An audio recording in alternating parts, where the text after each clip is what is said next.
नमस्कार दर्शक बंधु शुभ सकाळ। आज डिसेम्बर 3 तारिख 2024 गुरुत्वपूर्ण खबर देश और विदेशठू आरंभ करी ओडिशार किछि टॉप अपडेट तासह आपण माननकु छटिया अनुरोध एही चैनल को सब्सक्राइब करंतु एवं आपण माने केउ केउ जिल्लारु देखुछंती आमकु कमेंट माध्यम रे जणांतु। परवर्ती खबर 5 रे पुणी घूर्णिबलय बंगोपसागर रे सृष्टि हेइथिबा बात्या फेंगल तामिलनाडु उपकूल अतिक्रम करिछि। गतकाली संध्यारु आरंभ हेइथिबा लैंडफॉल प्रक्रिया राति प्राय 2टा पर्यंत जारी रहिथिला। स्थल भाग छुइंबा समय रे घंटा प्रति 70 रु 80 किमी बेगरे पवन सह तुहाकु तुहा वर्षा लागि रहिबारु जनजीवन प्रभावित हेइछि। परवर्ती खबर श्रमिक कर्मचारीଙ୍କ ପାଇଁ खुशी खबर वर्तमान सेमानंकु पेंशन सुविधा दियाजिबो। सेमानंकु प्रति मासरे पेंशन सुविधा जोगाइबे सरकार। एहा अधीनरे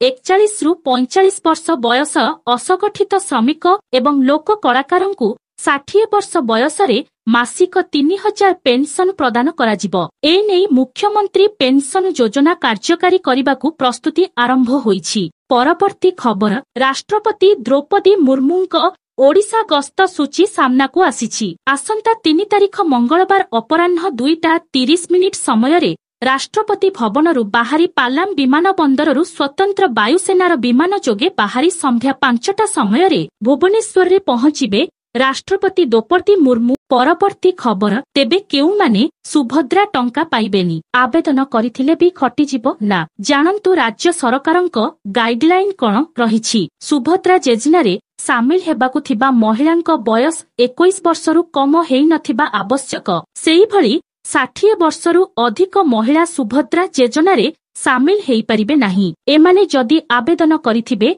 तेबे ना कटिजिबो। परवर्ती खबर गंजाम घुमुसर बनखंडरे चालिछि जंगली हातींक आतंक राजा। फसल नष्ट करुछंती 50 टिकिया हातीपल जहा पाउछंती भांगुछंती नष्ट करुछंती। घौड़ाइबाकु जाई वन विभाग नाकेदमा। हातीपलर एही हरकतरे हताश होई पड़िछंती चासी कुला। परवर्ती खबर गहना दोकानींक ठारू ब्याग लुटी नेले 2 दुर्बृत्त।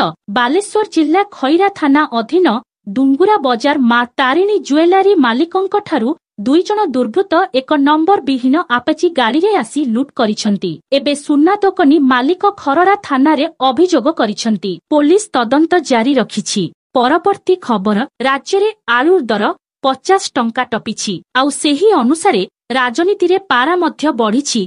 आलू दर को नै विधानसभा सरकार को भेरिछंती विरोधी। यूपी रु आलू ट्रक आसिबा बाबदरे स्पष्टीकरण चाहिछंती। हेले आजिर समस्या पई पूर्व सरकार को दायी करिछंती शासक दल। बजार रे आलू रेट आकाश छुआ थिबारु केवल खाउटीर पकेट रे ही माड़ हेउछि। परवर्ती खबर घटी जाइछि एक बड़ अघटन। एक भयंकर दुर्घटनार शिकार होइछि लक्ष्मी बस। सबुठारु बड़ कथा हेउछि एही दुर्घटना परे लक्ष्मी बस ओभर ब्रिज रे झुली रहिछि। एही भयंकर दृश्य देखिले देह थरी उठुछि। दुर्घटना परर एही दृश्य को जिए देखिथिला ता मनरे अनेक आशंका जात होइथिला। परवर्ती खबर माड़ी आसुछि वर्षा खेतरे पड़िछि धान। चिंतारे चासी कुल। 24 घंटारे दक्षिण उपकूल ओडिशा रे होइपारे हालुकारू मध्यम धरणर वर्षा। 4 एवं 5 डिसेम्बर रे गजपति कंधमाल कलाहांडी नवरंगपुर रायगड़ा कोरापुट